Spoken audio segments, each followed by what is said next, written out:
Hi, everybody. Welcome to Star Citizen Live Dynamic Events with Tony Zurovec. I'm your host, Jared Huckabee. And if you've never seen Star Citizen Live before, it's where we take about an hour out of the end of our week and check in with developers, see what they're doing, talk about the things that they're working on. Sometimes we watch them make something live. Today, we have a gentleman who's probably no stranger to most Star Citizens, but we're going to take the time to introduce him anyway. Meet Tony Zurovec. Tony, how you doing, man? Hi, how's it going? Good. Tony Zurovec, Director of Persistent Universe. All right, so the director of Persistent Universe, just going to jump right into this. The last time we saw you was CitizenCon 2949 Mhm. years, right? I checked in with our data solutions teams. We've gained over 500,000 citizens since then. So somebody watching right now has no idea who you are. So take a few moments before we jump into this. Tell them who you are, what the director of Persistent, or what your position does, some of the things you work on. I'm going to get out of your way. I have a lot of focus on what I'd say is like the simulation of the world, getting all the systemic elements operational, AI and mission architecture, back-end services that provide a lot of information to the game servers. Also, a lot of some of the occupational stuff we're working on. Some advanced bounty hunting, functionality, a lot of the interfaces, for everything from from shops to insurance to cargo loading. Just it's really a wide variety of things all over the map. Those the systemic services, like the day-to-day operation of the persistent life in the persistent universe, kind of thing. Yeah, I mean, there's multiple aspects of that. Historically, it's been, a lot of, focus on the persistent stuff. That's now starting to shift over, to a new group is basically going to take it and run with that. And we're going to basically affect a handover, a transition, and we're basically taking some of those existing resources, and we're going to retask them with helping to add some additional bandwidth into some of these areas that we've been wanting to flesh out for an extended period of time, but there were always, so many other higher priorities. And we think just, as of pretty recently, like within the last, literally, month or so, we've finally eliminated enough of the bottlenecks on the back end side to where we can, pretty confidently support, at least 20,000 players, concurrently. Might be higher. It's difficult to say until you actually get, until you actually, stress test some of these Right. things. But we ran into some problems at the Fleet Week, the 2020 Fleet Week, and we took the lessons we learned there, and it was kind of unfortunate timing in that particular case because we knew that we weren't going to be able to support, more, dramatically more players than we had in the near term past when we launched that event. And we didn't, really think that was, going to be a problem because we had, for the previous, year, we had it in our development schedule to deliver, the final bits of iCache and to basically scale a number of, the loadout service, the variable service, all, to cache all the login credentials, all of this type of stuff that we're supposed to, to alleviate, to mitigate a lot of these bottlenecks. And unfortunately, that last Fleet Week event proved to be so popular that we wound up during probably about twice the number of concurrent users that we actually expected. And so what that did is it caused us to reprioritize some things so that we could get select pieces of that of that functionality out sooner. And many of those things are now operational. And so while there's still definitely plenty more to do.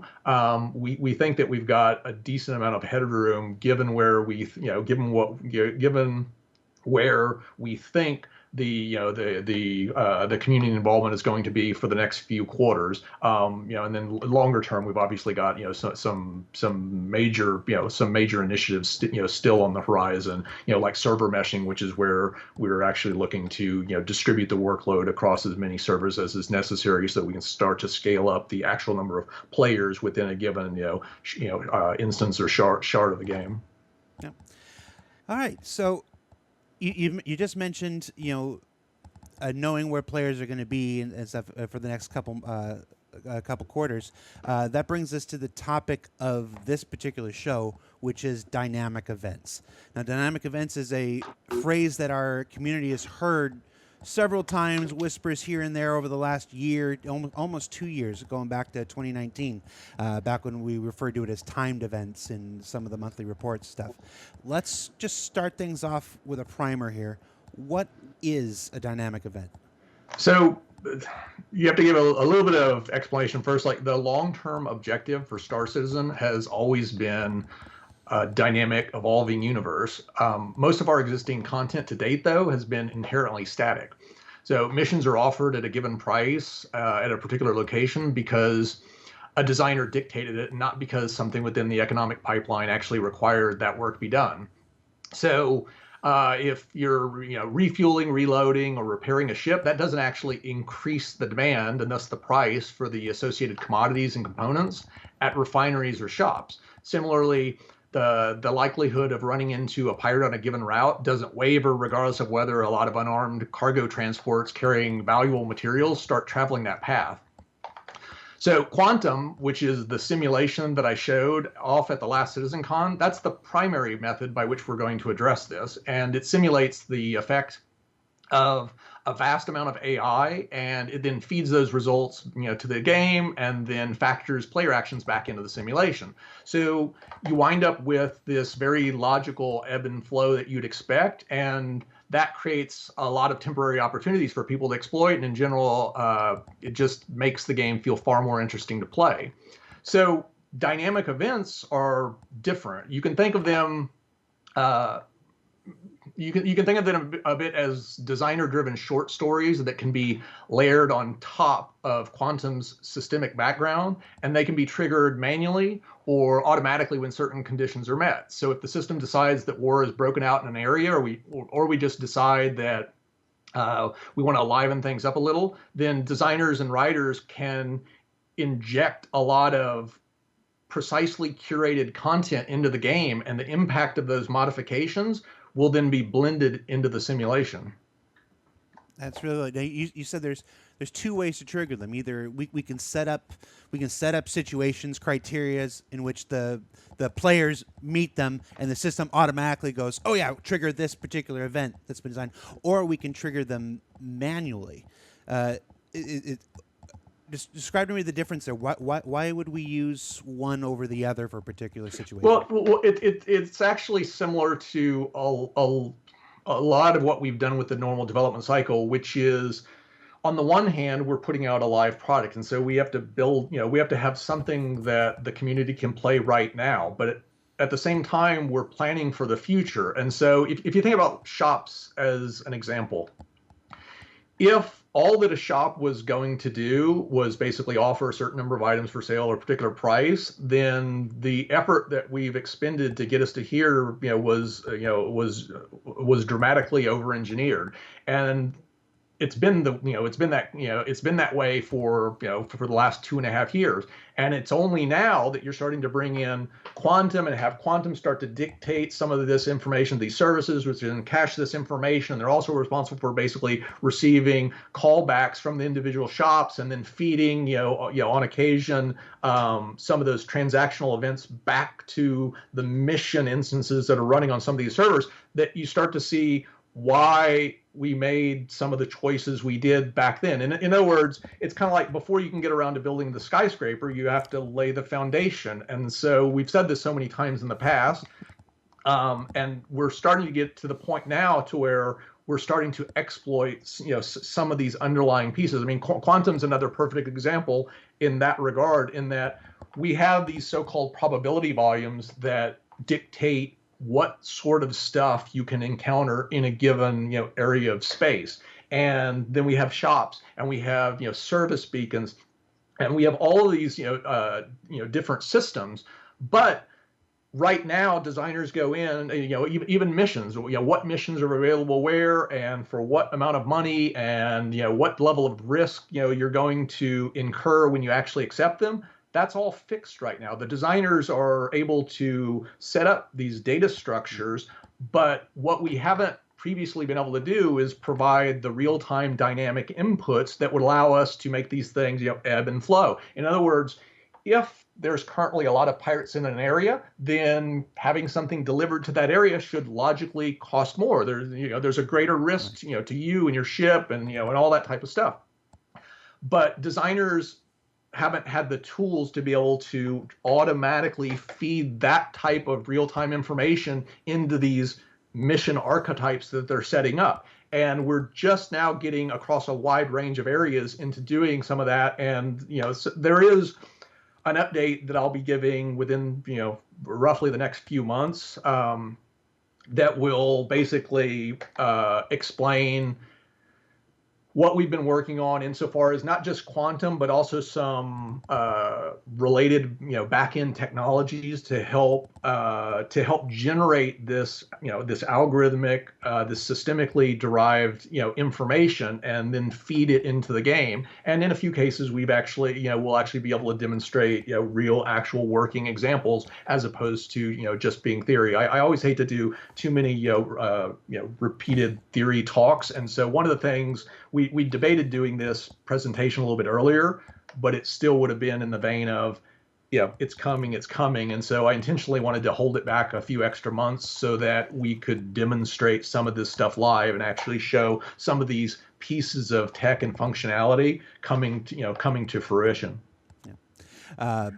I do want to add on top of that, just for the community, this update that Tony is talking about that will come. We're not going to say when.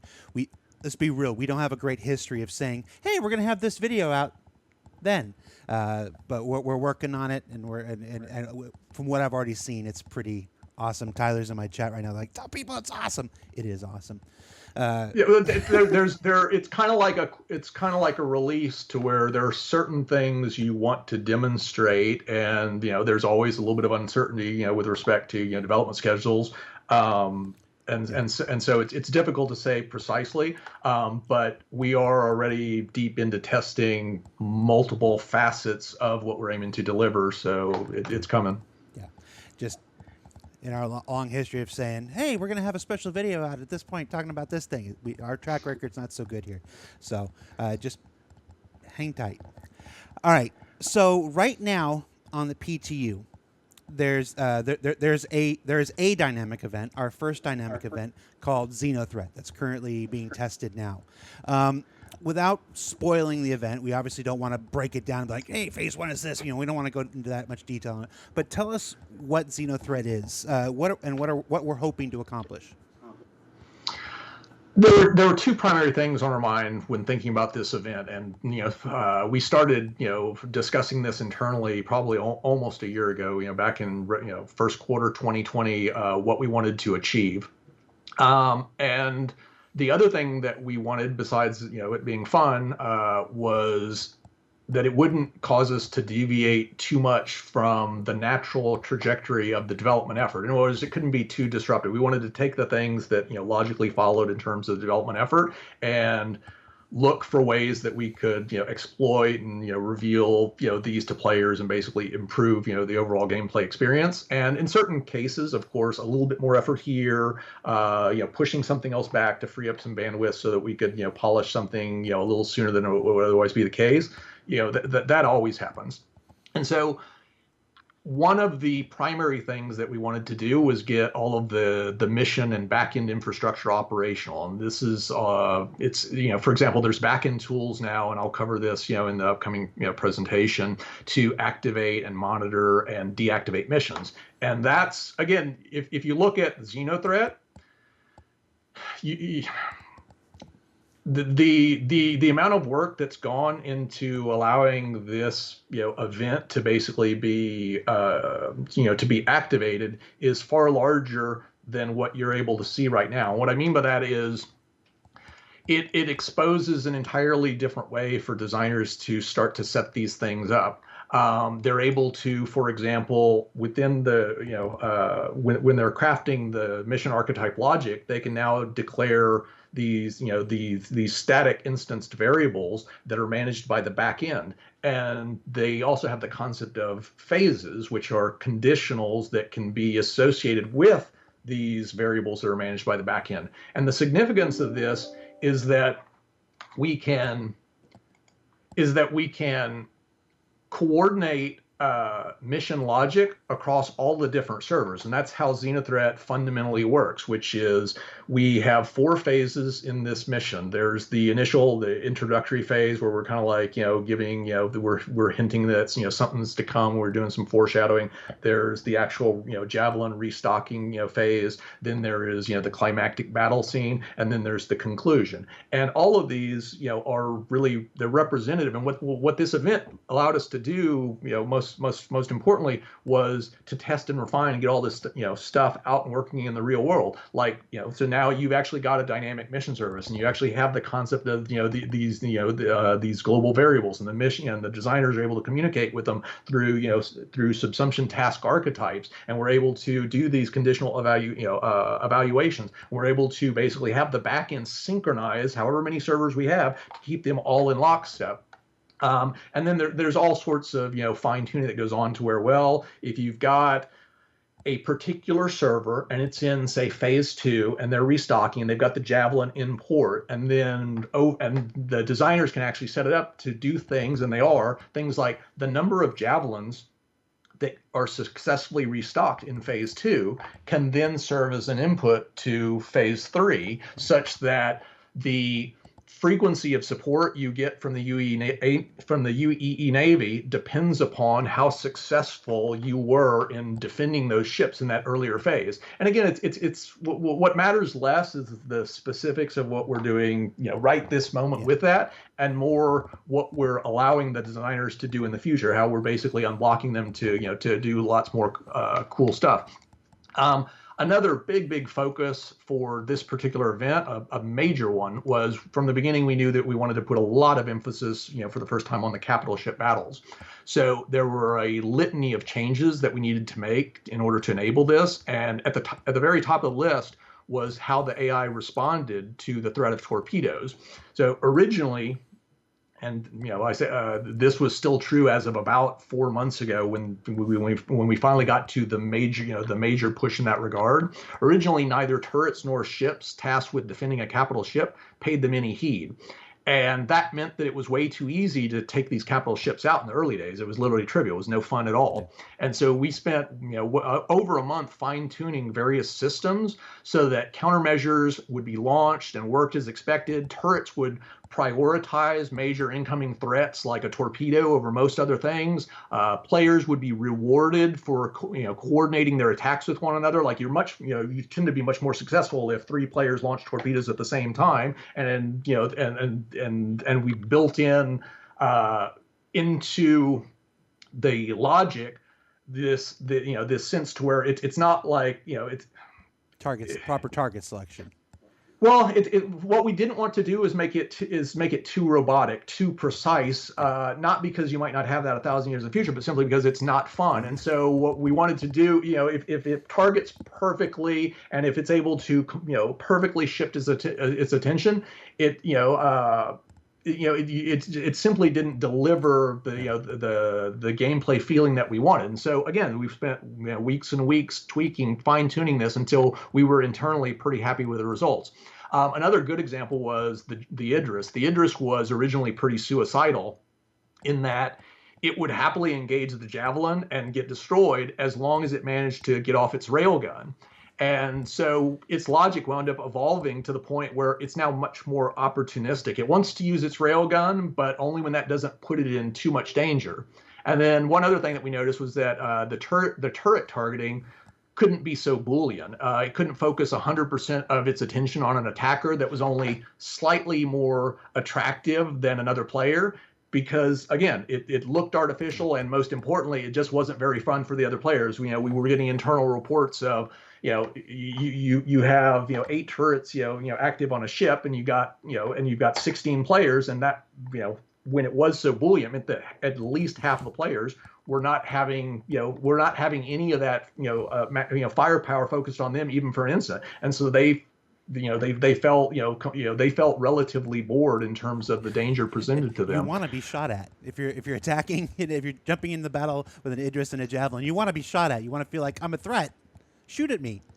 Yeah, and so there's a lot more fuzziness in grain, and it took time to basically work through all these details. I mean, we sat through every single week reviewing what how it looked when you basically fired individual torpedoes at a ship. How it looked when you fired multiple torpedoes. How it looked if you fired multiple torpedoes with a very small differential in time versus a large differential in time. How the ship responded when it still had countermeasures available. And then another aspect of this was the support ships that basically defend these capital ships. It's the same thing, to where even if you're firing upon them, if a torpedo is launched at the capital ship, they'll see that as a greater threat, break off, potentially at risk to themselves, and prioritize dealing with that torpedo. And so there's a multitude of these things that had to be worked through. And there's, of course, there's more we could do. There's more we will do. It's by no means, perfect, but it's light years. I mean, I hesitate to say it's light years beyond where we were, when this started, because some of this stuff hadn't even realistically gotten off the ground, and now it's actually in some of these select areas, it's actually quite mature. You mentioned a couple of things I want to follow up on. First off, the process of bringing capital ship battles to life and all the balance decisions and all the new technologies that were required to bring up. That's actually the topic of next week's ISC. So, we've got a lot there. Yeah, some of it you just heard from Tony, but we'll dive into more detail in next week's ISC. I wanted to talk to you about other things you touched on. You mentioned some shared information between servers.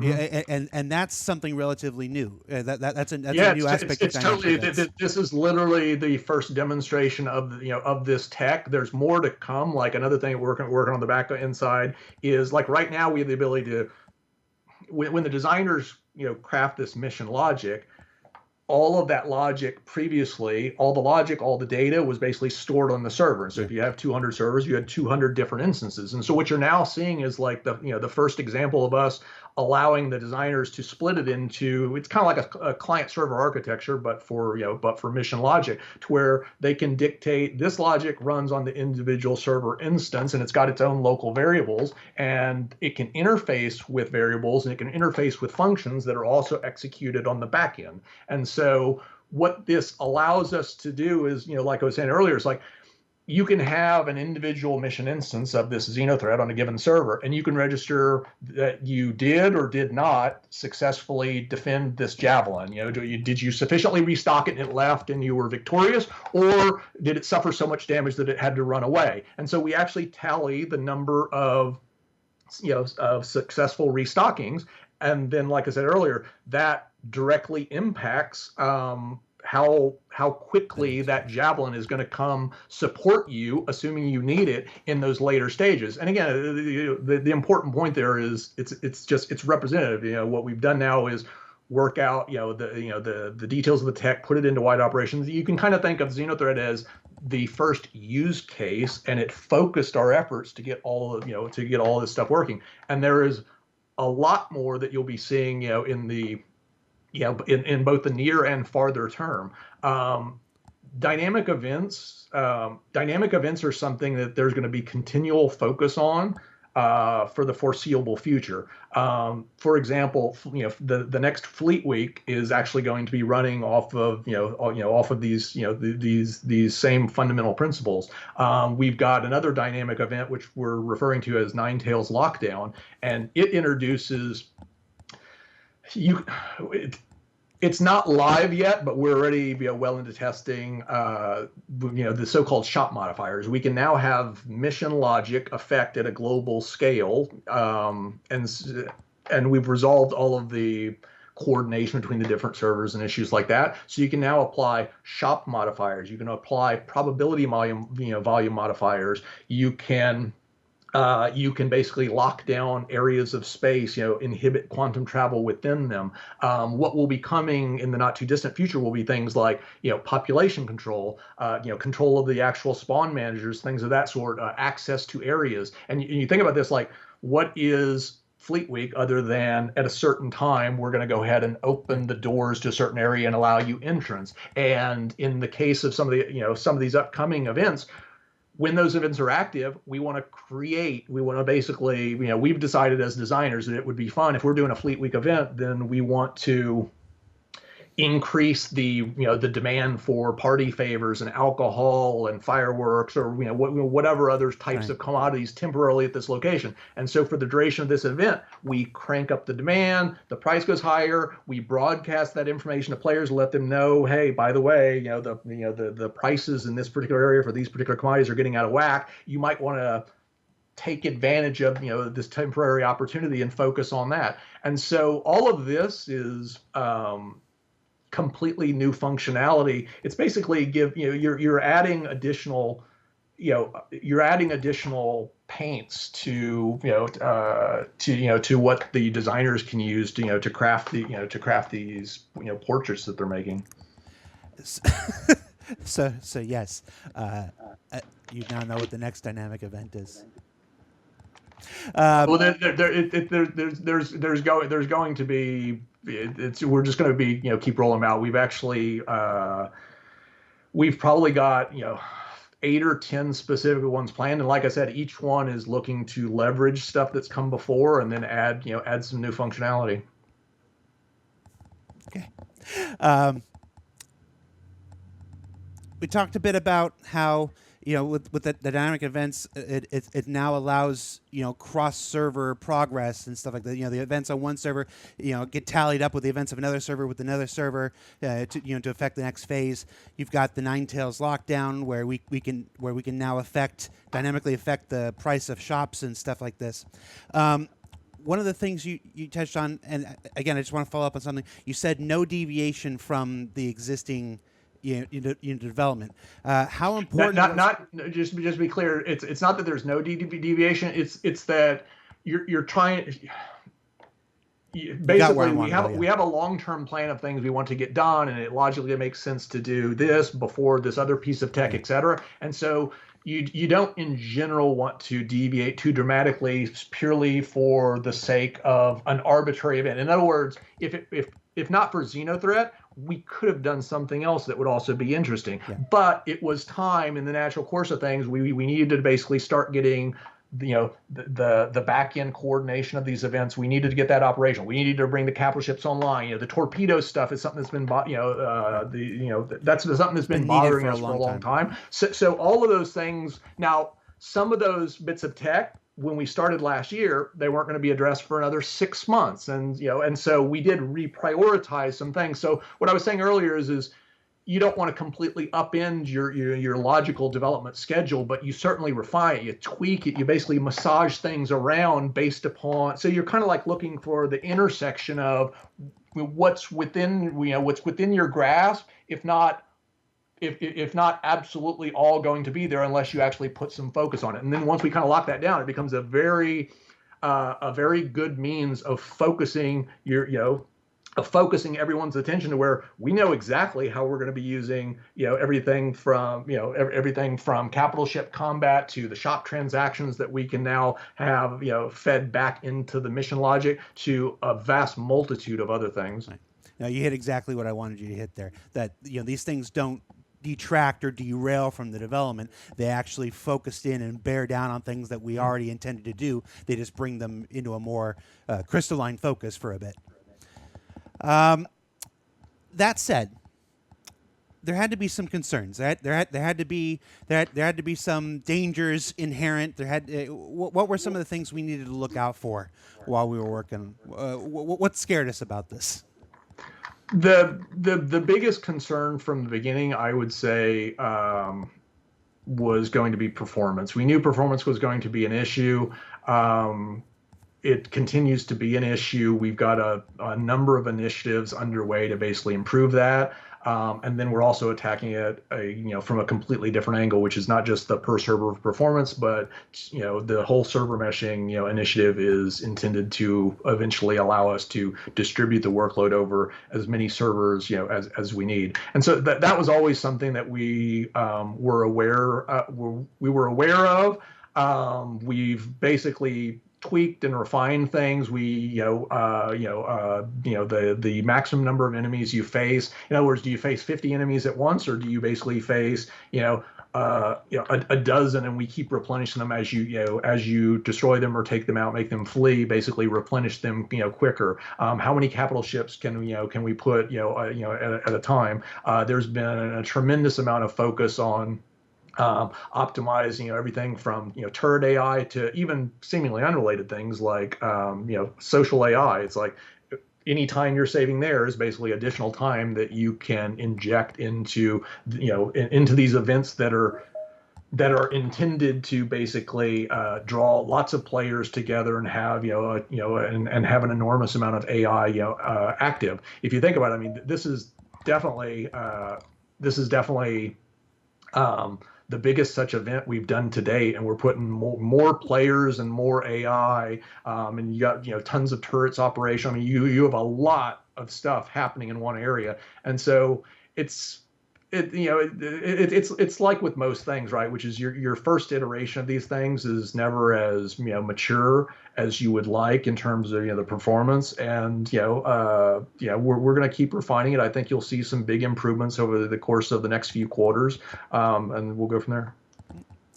All right, so so we're about halfway through. We are talking with Tony Zurovec, big head honcho guy for the Persistent Universe and Systemic Systems. Remember, if you're watching live on Twitch right now, you can submit questions with the word question in capital letters surrounded by brackets. That's going to help Tyler and our community management team pull those out from the conversations. Remember to try to keep the questions related to the stuff we're talking about today. So if you're asking about when your favorite ship's going to come out or something, that's not really the stuff we take Tony's time with. Tony, you mentioned that designers get that designers can use dynamic events for all manner of things. We just showed on ISC how the terrain modification tool will make things easier for designers to craft and alter the surface of planets and stuff. Dynamic events isn't just a feature for players; it's also a tool for our developers and our designers. What are some of the ways that dynamic events can help our designers make better and more dynamic stuff for Star Citizen? Well, it's like I was saying earlier. What dynamic events really are is what we set up by default is what I would call like the systemic background, right? That's what quantum is good at, which is it's like the real world economy. Things ebb and things flow, but in general, you don't have major financial crises or Great Depressions or wars, on a regular basis. But the reality, from a gameplay perspective, is you actually want a little bit of chaos here and there, and sometimes we, the designers, want to go in and specifically massage it. It's like, oh, you know what? This area of the solar system has been kind of boring to date. We're going to liven it up. And so what these dynamic events allow us to do is basically to seamlessly integrate a chunk of designer and writer driven content into this background simulations, so that how it interfaces with the the world as it currently exists, it's all logical. It's exactly what you're saying. In other words, for example, if we introduce a horde of pirates at a particular location, well, those pirates, they're going to need fuel, they're going to need ammo, they're going to need ship repairs. All of a sudden, you would expect to basically see lots more missions for escorts of transport ships in that area. You'd see more bounties being bounty service beacons being dispatched to that area. So you have all of these other logical knock-on effects you would like, and those they get for free. But you think about it, it's like in Xenothreat, there's all of this custom dialogue and stuff geared towards this, and you got to go record the specific lines and trigger them up. So it's basically what I would describe as the best of both worlds, which is it's a big open world, and you can do whatever you want and make whatever choices you want, and the game will respond logically. And if you're particularly clever, you'll occasionally ferret out some cool opportunities. And then at the same time, whether we manually do it or whether on occasion Quantum decides, there's been so much battling in this area that we're going to go ahead and activate a compatible dynamic event that says, and so the way these things are configured is you can think of it a bit like a programming function, to where they've got certain requirements, certain inputs that have to be fed to them. And so what the system is basically looking for is at any given time is for for the inputs in any given area, what kind of content does it have that it can match up? And so I mentioned like dynamic events, but there's a middle layer to this, which is, so here, heretofore today, you've had the normal, what I'd call the static missions. And then at the far end of the spectrum, you've got these dynamic events. And in between, you've actually got what I've always referred to as dynamic missions. And dynamic missions, they kind of split the difference to where they're going to be systemically generated all over the place. You constantly see them. They'll look very much like right now, if you're in an area and there's a high probability of pirates, we actually create a pirate encounter mission, or we create a cargo transport ship mission, a conflict, or whatever the case may be. Where what dynamic missions do is basically allow us at a smaller, more localized scale. Now we're not talking about trying to coordinate this across multiple servers or anything like that. It's just that cargo ship that you run into in this area of space, what type of cargo should it have? Should it be copper? Should it be platinum? Should it be aluminum? It probably depends. Logically, it would depend upon, well, is it coming from from an area where it purchased those things, where that stuff is mined, refined, et cetera, and where is it going to? And so if it's heading one direction, if the cargo transport is going from the refinery to the factory, then you would expect that it's going to be loaded with goods that the refinery produces. And if the cargo ship is headed towards the refinery, then it likely has raw ore that needs to be processed, et cetera. And so the point being, designers don't need to, with the dynamic mission system, they don't need to fill in things like, hey, for this cargo transport mission, what kind of cargo, does it have? Should it be beat up, or should it be in pristine condition? Should it have fighter escorts, or should it just be traveling solo? Should it basically be a derelict husk in space that you stumble upon, or should it basically be in perfectly fine, pristine condition? So these all become inputs to these setups. So the designers set up the archetypes, and the system fills in the inputs. And what you wind up getting is, an exponential increase in variety, because all of a sudden designers aren't trying to hard code every single specific instance. And so you can think of dynamic events as it's really just an evolution of that system that adds on some additional, back-end coordination and those modifiers that I talked about earlier, to where dynamic events really they grant the designer the temporary capability to nudge certain things in the simulation a particular way, whether it be new items added to a shop's inventory, whether it be additional demand for an item at a particular shop, whether it be missions that are going to be offered here, all of those sorts of things. And so I mentioned like population control. You can see, a fleet week in the future will be a dynamic event. And when that event's going on, we're going to turn the dial and crank up the population. We're going to wind up doubling it, because you'd expect to see a lot of people coming to see that show. And then when the event dissipates, then we'll basically turn that dial back down. The population will, recede back to its normal levels. In other words, it's a special event that we've come in. We've added a ton of custom content, NPC conversations, all this stuff geared towards that. And so we kind of view it as one big comprehensive designer-driven package that can be merged with all of this, this back-end systemic, background. I'm sorry, I got distracted. There was an ASCII art of Tyler wearing a American top hat thing. It was weird. You mentioned that there's the systemic triggers, the things that that can trigger all these things by just meeting criteria, and then the manual triggers. Some of the folks in the chat are asking if the manual triggers are akin to like the old GM events that you would see in older MMOs, where a design, in this case a designer as opposed to a GM, can come in and just create a one-time event that would occur. That's exactly it. And some of these will be one time, like the Zenith Threader or a particular Fleet Week or other ones will basically just add to our library of things, that we can activate simply because we want it to liven up the place. The Nine Tails, I don't want to go into, the Nine Tails, I don't want to go into like the detail, because, there's some cool stuff that we'll be introducing that players haven't, that they haven't really seen before. So I want to kind of, keep some of it under wraps. But it's very representative of some of the bits of functionality that we're introducing in there will then be exploited in more dramatic fashion in subsequent dynamic events. Like one high level example would simply be the Ninetale stuff is kind of geared towards a certain area, basically being locked down as a result of aggression. And in the future, what we're going to wind up having is if the player community doesn't beat back that particular threat, then it will grow. And all of a sudden, you've got 2 or 3 or 4 different areas locked down. In other words, you, the player community, have to respond and tamp out this fire, or else it will gradually grow. Now, it's possible, of course, depending upon how we set it up and what the current inputs, it's like the NPC population in some cases may eventually respond sufficiently to do it. But you get the overall effect, which is this one event that's geared towards locking down an area. The area to be locked down is an input, and we can feed it 1, we can feed it 3, we can basically add a little bit of back-end logic controls, and then then which ones are locked down can be replicated across all of the servers. So the community as a whole is fighting just like they are in Xenothreat against this common threat.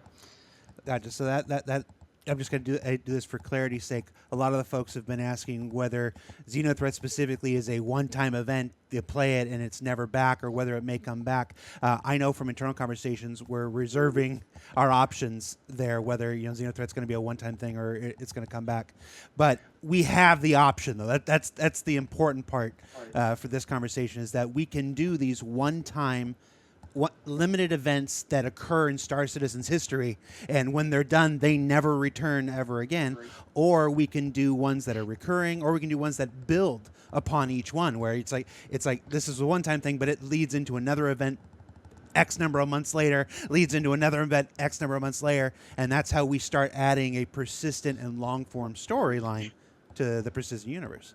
Yeah, this one, the Xenothreat is basically, attacking, harassing the UE, and you're there to basically help, beat back, some of the specific challenges, to basically salvage material, to restock the Javelin, defend transport ships, to the same effect, all this type of stuff.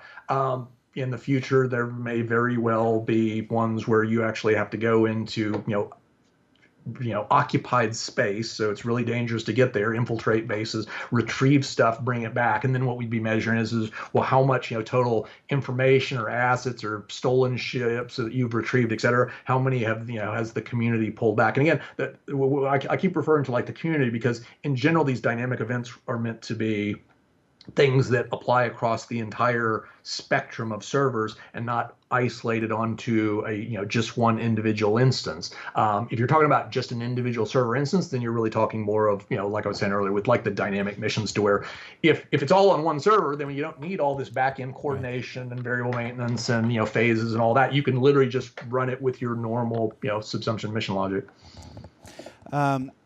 Just looking at some of the questions from the live chat here. Some of these we've touched on, but we'll go ahead and ask them just for clarity's sake. As far as the size of dynamic events, are they limited in scope until Quanta is fully on board and up and running, or will they always just be some of them smaller, some of them massive? Is there a scale you have in mind? But it's actually exactly it's both. It's like some of them will be really large, like Xenothreat, and it puts the whole solar system theoretically under threat. Others will be much more localized. That is like our first test, like for this Ninetales lockdown. It's much more localized. It's a threat to a specific landing zone. So if you have no interest in that particular landing zone and the shops that have been cut off from the world and aren't able to get the supplies that they need, and therefore they're all calling out for help and the price is going through the roof, what they'd pay to get medical supplies and all this other stuff, then you can largely ignore it. And so the idea is, again, it's like we're building a library, and we'll have big invasion, fleet invasions of a solar system, smaller things, which is just a particular pirate gang assaulting a particular landing zone. We'll have infiltration stuff. It's really, again, it's like you're aiming to get the tools to allow the designers to basically express solutions to all of these dramatically different scenarios. Now, we've mentioned quantum and quanta whatnot several times during the show. For folks who have been watching, I'm looking at the chat here, that don't know what we're talking about, there is a nice hour-long about presentation available on our YouTube page from CitizenCon 2949, where Tony introduced the entire concept of quanta. We don't want to waste our remaining minutes here just regurgitating what's already been shared. That said, it has been more than a year since we've heard about it, since we've heard from you. I know we have that presentation coming in the next X number of months. Without spoiling that, can you give us a bit of an update on how things have been progressing, whether you're happy with where we're at right now? Yeah, it's come a long way. All the TypeScript logic has been redone in C# for the AI, which basically resulted in somewhere in the range of 3 order of magnitude increase. So we can basically easily simulate several million quanta, and we can do that at multiples of normal speed. And that's important because we need to be able to tweak certain levers, let the simulation run for an hour, and then see how stuff kind of balanced out and what kind of limits we hit on certain things. Did prices ever get too out of whack here? Was did the offering price for a particular mission ever get completely ridiculous given these parameters that we'd set up? We're in the final stages now of starting to connect quantum to some of the back-end services so that they're actually feeding data from the simulation to the services. The services have long been feeding that information then to the actual game servers, and then basically receiving it back. Like one of the most recent examples here is and it's kind of related to the dynamic event shop modifier stuff, which is the potential to add items, add new items to a particular shop. So right now that inventory has always historically been fixed. Right. And so now with the modifier, since we can add something, it's the same thing you'll see in Quantum, which is shops may occasionally change some of their inventory items. And so it turns out that there's a little bit of work we need to do on the game server in order to support that.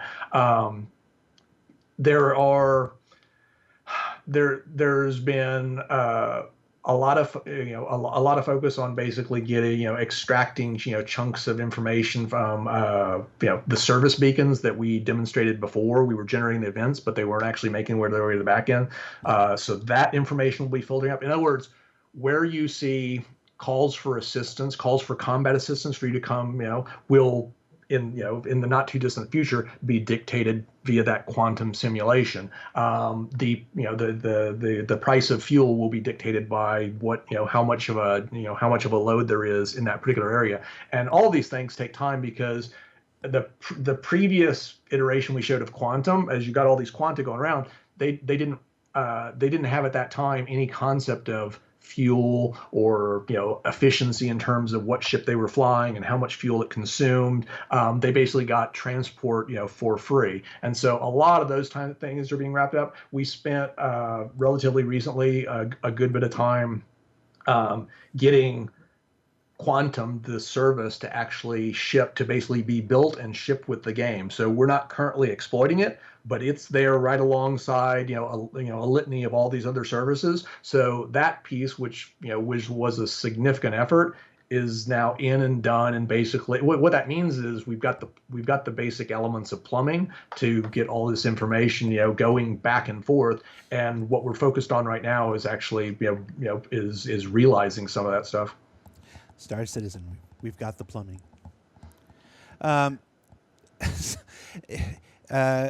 If we plug Tony Z into the servers, would they go faster? I'm imagining, like, remember Superman 3, where the gal gets plugged into the servers? Let's see what else we got.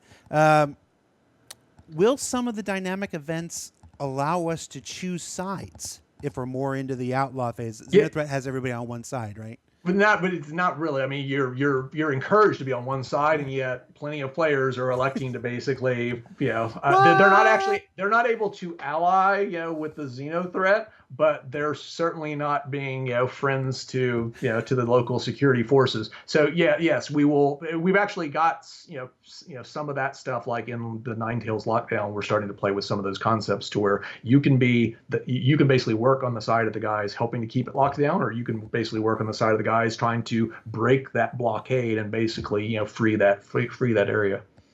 So the fact that there isn't a way to officially plug in with the other side in Xenothreat isn't indicative of some future design direction. It's just that's not what this one was about. Not at all. In fact, it's actually quite the opposite, because as is always the case with Star Citizen, and you see this with so many things that we did with Xenothreat, right? Like with Xenothreat, we kind of started out with, okay, we're gonna have we're gonna have capital ships. So any player with bombers, they're set. And then the concern was, wait, a lot of players don't have bombers. How are they going to contribute? What if I've got a Hornet?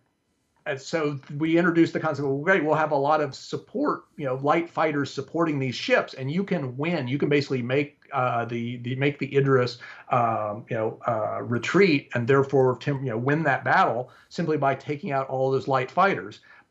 And so all of a sudden now it's like, regardless of which, whether you've got the heavy bomber, whether you've got the light fighter, you can contribute. But that still left the problem of, well, what if I'm not the kind of player that wants to do tons and tons of endless ship combat? What do I get to do in this Xenothreat thing? And that's where that's where we started thinking, hey, let's have this whole salvage aspect where the javelins come in, you're basically restocking them. So now someone's got to go out and basically get the materials. And of course, we got to have a little bit of FPS combat, on that. But then all of a sudden, that forces you into that FPS mode. So we start looking and thinking, what if I actually do like the ship combat, but I want to be able to contribute to the restocking and not be forced into that. Well, you've got transport ships going back and forth, and on occasion you'll be asked to defend them. And if you successfully defend them, you basically wind up generating as much restocking benefit as if you were to fully salvage one of those derelict ships. And so the point I'm making is regardless of what exactly you want to do, what you find interesting, we try as much as possible to make sure that there's going to be a sufficient diversity of interesting things to do, such that you'll have a good time. And so right at the very top of that list would be, sure, a lot of players are going to, on occasion, want to be able to play the part of the bad guy. Some other players will want to, play the part of the good guy. And, some players, like if you think about, without going into too much detail on the Nine Tails, lockdown, when you're actually trying to deliver those supplies, are you trying to simply to take out all of the pirates in that area, basically remove the threat, or are you basically just trying to transport goods in and basically take advantage of the sky-high prices that are temporarily being paid because no one else can get through that blockade? And then if you're one of those guys trying to transport those goods through, all of a sudden there's a real need for you to hire via service beacon, hire other people to protect you. And so you've got escort potential. You got you can basically be the guys helping to lock it down. You can be the guy helping to eliminate, the threat. There's many different ways to come at at this particular situation, depending upon what interests you. And that is ultimately, where we're trying to go all across the game.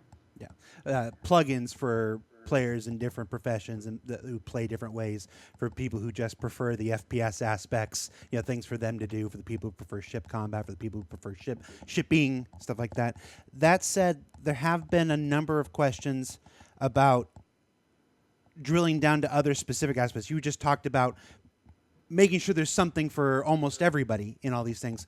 But on the flip side, would we ever consider, because PvP is quite important for a lot of folks, who play Star Citizen, would we ever consider a PvP specific dynamic event, or a dynamic event that has no combat at all? Well, the PvP stuff is, something you always, if you're going to have freedom, some people are going to basically, want to get in there, and muck it up, for other people. And so the way that I would aim to address that type of stuff is basically, within the rules of the system. In other words, that was why, and again, we're still in the early stages of the whole prison thing. That's why that's why we have a prison concept, which is you can be a bad guy, and if you get caught, then you basically go, you go serve your sentence. And right now, when I say the early stages, I mean like right now, escaping from prison equates to walking through a hole in the wall, and basically assuming you actually know the escape route, then it's just a matter of time. And that's another thing that we've got a few quarters out is to basically do a major revision to make the entire process of escaping prison is going to be a challenge in and of itself. And there's going to be multiple ways. It's like, are you talking about, basically, bribing guards? Are you talking about, coordinating with other players? Are you talking about being, the guy that's simply trying to avoid the cameras and do the whole time thing, setting up distractions, setting a fire in the utility closet to basically draw the guards over so you can go over here. In other words, how many different ways can we support such that a player can feel as if they've crafted their own particular solution to the problem. And as much as possible, you don't try to hard code these things, right? You try to basically create a number of different systemic elements, and what will inevitably wind up happening is players will find clever ways to exploit them to particular effect. We're actually seeing this right now. It was a bit of a headache in this morning's meeting when I was talking about the Xeno threat stuff. We were going through PvP, and apparently, some players have figured out this super clever way of very quickly, sharing credits and getting out of prison, etc. And it's always the case, right? Which is it's an ongoing battle. When you provide a bunch of these raw elements, people will find unintended ways of basically accomplishing their effect. And I personally have always loved that, because that was always my favorite thing in games, was being able to craft not what I felt was my own unique solution. In other words, what I do want to do is expend copious amounts of time trying to figure out the one solution that the designer dictated would solve this particular puzzle. I'd rather give players a bunch of these logical elements, and they can string them together in all sorts of ways. And I kind of referenced that just briefly earlier, like with the prison guard, which is, well, if prison guards respond as they must to audible events, then if you can do something that that generates a noise over here, then of course they should go to investigate. And so a clever player would basically say, hey,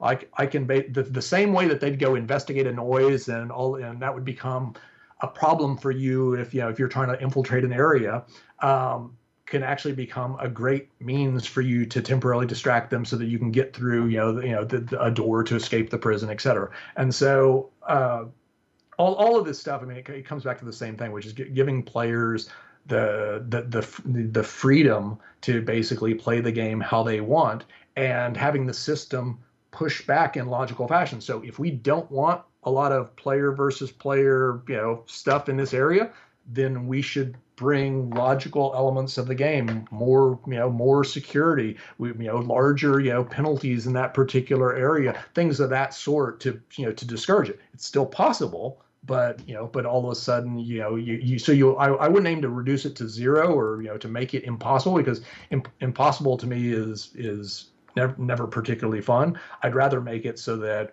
if you want to basically accept the consequences of your actions, then more power to you. And in some places those consequences will be fairly minimal. In other places they'll be quite large. And you see this across the law system, where we've got 40 different infractions, and some things are viewed as a minor little infraction. You basically pay a fine. Other things actually lock you into prison. And right now, like I said, it's fairly easy to escape prison. It won't be in the future. That will actually become a much more significant challenge.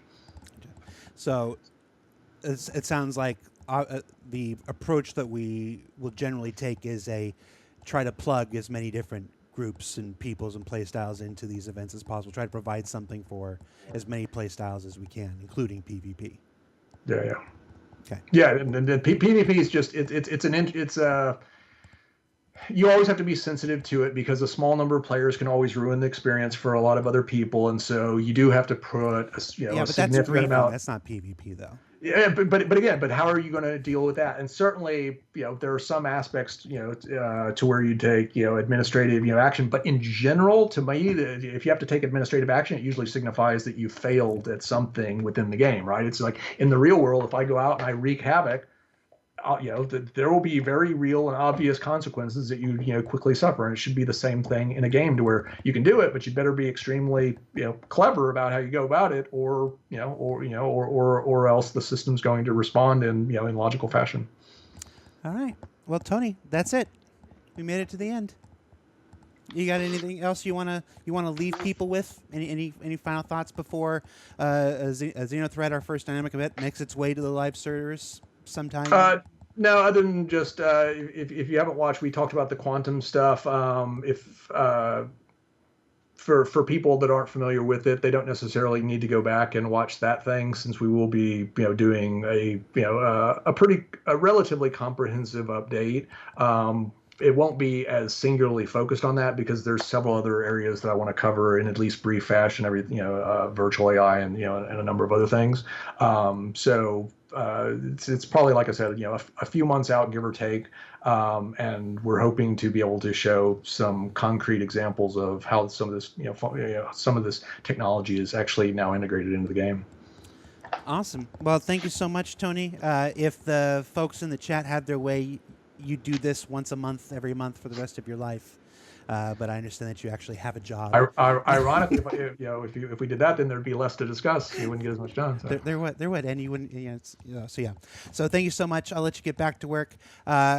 Everybody watching, thank you so much for tuning in. This has been Star Citizen Live, Dynamic Events with Tony Zurovec. I'm Jared Huckabee. Tune in on Thursday of next week to check out an ISC all about how we brought those capital ship battles into the Precision Universe and the work that went into that, and what's next for them in the future. And then we'll be right back here with another Star Citizen Live next Friday. So take care, everybody. See ya. Laters.